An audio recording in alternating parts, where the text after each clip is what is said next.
So that made me feel a lot better. I had no idea because it was reported out to sea, and we kept watching on the TV and watching it come in closer and closer, and was wondering how you folks were going to, you and your family were going to get out of on the ship and out into the ocean. And then I thought, if you got out in the ocean, what's going to happen? Saturday, August 27, 2005, I woke about 6 a.m. in the morning, and I was listening to the news, and I heard that the storm was worsening. They were reporting that the storm was coming, and it was going to hit New Orleans sooner than they expected. Saturday morning, I woke up early. I decided to go out and walk down through the streets of New Orleans, try to get a taste of the culture. It was 6 o'clock in the morning. There was a place that everyone had told me about that I needed to go to get some beignets, which are some little powdered donuts. So I walked down through the streets of Bourbon Street and went to the Café du Monde and was basically one of the last people to go in there and purchase beignets before the town started shutting down on Saturday.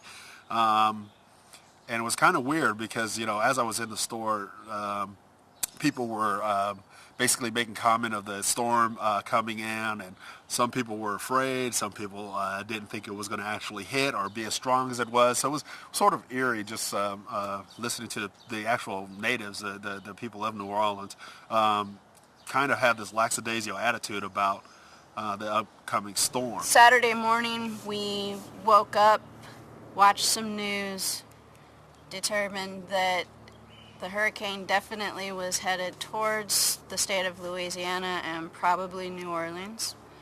Your dad had to take the rental car back, so he dropped the rest of us off. It was myself, your dad, Chris and Caitlin, my kids, and my mother-in-law Pat and my sister-in-law Trina. It was a rush to see if he would make it back in time, so the rest of the family got in line and started a procedure to board the ship. So I was racing from the car rental place to get back to the ship as fast as possible.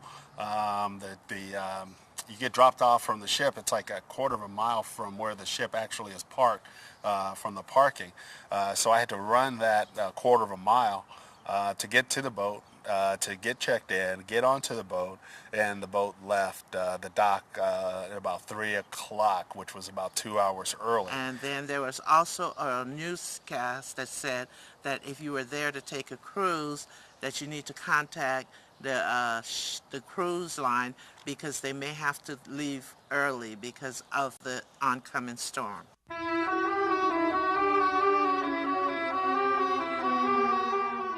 I had no idea that it would take 6 hours to travel from New Orleans out to the Gulf of Mexico. That just makes no sense to me. New Orleans is right there next to the Gulf of Mexico, right on the Gulf basically.